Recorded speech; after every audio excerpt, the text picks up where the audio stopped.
Hello guys, today let's discuss about polyhydraminos. It is one of the most important amniotic fluid disorder. Polyhydraminos by definition is when the amniotic fluid, which is measured using the ultrasound parameters, is AFI, that is amniotic fluid index, more than equal to 24, or the deep vertical pocket on ultrasound measures more than equal to 8. So now let's learn about the causes of polyhydraminos. Remember that broadly it can be divided into maternal and fetal causes. Remember that in fetal cause, two most important things that can lead to polyhydraminos is the anomalies and infections. In anomalies, remember most important are the neural tube defects and the GI anomalies. Why neural tube defect is that the meninges are exposed externally, so there is more transudation from the membranes. GI defects, as we can understand that there is any problem which in the swallowing of the fetus can lead to poly. So in fetal anomalies, remember neural tube defects, in that the first thing you need to know is the anencephaly. Okay, so anencephaly, why it happens is because, as I told you, there is transudation from the exposed meninges. There's absence of fetal swallowing reflex there also, and also there is suppression of fetal antidiuretic hormone which leads to excessive urination. Next is the open spina bifida. Again the same mechanism. In GI anomalies, you should remember the esophageal or duodenal atresia, facial clefts or neck masses.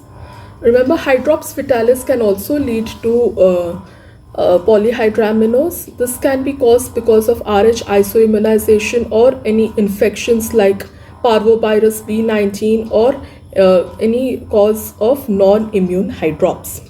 Aneuploidy, as I told you, is a very important risk factor usually seen in trisomies. Fetal infections like torch infection and parvovirus should always be ruled out. There can also be associated placentalomegaly seen with polyhydraminos. Multifetal pregnancy, that is twins, are always can be accompanied by poly, especially in monochorionic twins where there is twin-to-twin transfusion syndrome in which one twin is poly. This brings us to an interesting fact that there are two conditions in which you can see both poly as well as oligo. So they can have either of them. Those are your torch infections and your twin-to-twin transfusion syndrome. So these are your MCQs which you should remember. These are two conditions which can have either poly or oligo. Then in maternal conditions, you should remember that if the mother is diabetic, obviously she will have rise in the blood sugar, which causes in turn the fetal blood sugar to rise, and that can lead to increased fetal diuresis leading to poly. Also, any cardiac or renal disease can also lead to polyhydraminos, and it is idiopathic in 50 to 60% of cases. So remember, mild poly is idiopathic, and this is why you should remember that most of the time if it is idiopathic, it doesn't require any intervention. So how will the patient present to you? If she is having severe poly, then the patient might present to you with respiratory distress, undue enlargement of the abdomen. When you clinically look for the signs, you will see that the patient might be having increased respiratory rate, and on a per abdomen examination, the uterus height will be more than the period of gestation, the abdominal girth will be more than normal, the fetal heart sounds are difficult to auscultate in a case of poly. So these are usually the signs and symptoms. So this brings us to the next question, is how do you grade the polyhydraminos? So this is basically by mild, moderate and severe. So mild is when the deep vertical pocket is between 8 to 11 and moderate is between 12 to 15. Severe is more than equal to 16. Majority of the cases, around almost 80% of the cases are mild, so they don't require any intervention. Remember that amnioreduction for polyhydraminos by guidelines is only indicated if the patient complains of distress and is a case of severe polyhydramnios, not in any other condition. What are the other complications that can happen in the case of polyhydramnios? First thing is, as I already mentioned, the mother can have respiratory distress, and if it's a severe poly causing respiratory distress, you have to you can do amnio reduction. Next is that the patient can have premature rupture of membranes, okay, or it is known as PPROM or PROM, depending on the gestational age. If it is less than 37 weeks, it is PPROM, or if it's more than 37, she can have PROM.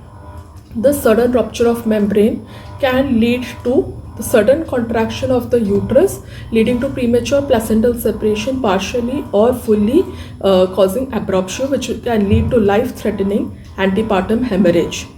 So always remember that poly is a big risk factor for abruptio. Next, when there is a sudden rupture of membrane, it can lead to cord prolapse. The cord prolapse is a very important question which is always asked in your exams. They usually ask you what is the immediate step in the management of cord prolapse. What exactly happens in cord prolapse is that when the umbilical cord pops out because of the sudden rupture of the membrane, it gets exposed to the environment and there is vasoconstriction of the vessels, which can lead to fetal hypoxia. This fetal hypoxia can lead to sudden fetal death. It happens in minutes. So you have to act very quickly. The moment you see cord prolapse, the first thing you should do is to cover the cord with a sterile wet gauze piece and try to reposition it inside. Then you have to fill the bladder retrogradely and position the mother with the buttocks up, that means in a Trendelenburg position, and give her oxygen, IV fluid, resuscitate, and simultaneously shift her to OT. It has to be done immediately. Remember to auscultate the fetal heart sound, because if the fetus is already dead, then you can manage it vaginally. Next, complications associated with poly are malpresentations. Because of lot of amniotic fluid, the fetus can be floating and it will lead to malpresentations. It can lead to PPH because the uterus becomes so huge that it takes time to contract or after delivery. Then it can be associated with gross congenital anomalies, as we learned. Then mother can be diabetic, so it will be associated with those complications, and sometimes very rarely it can also lead to amniotic fluid embolism. So these are the important points in a nutshell about polyhydraminos. And remember that in management, you should always investigate her mother's sugar profile, look for any fetal infections, rule out torch infections, do the blood grouping, RH typing of the mother, look for gross congenital anomalies in the fetus, and then look for any symptoms of distress, and accordingly you have to manage the patient. Per se, polyhydraminos is not an indication for cesarean section. She can very well go for vaginal delivery.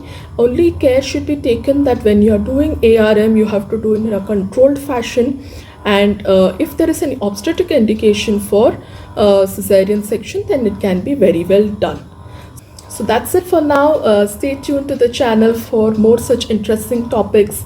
And if you have any doubts, feel free to write in the comment section. I'll be glad to answer. Take care and bye-bye.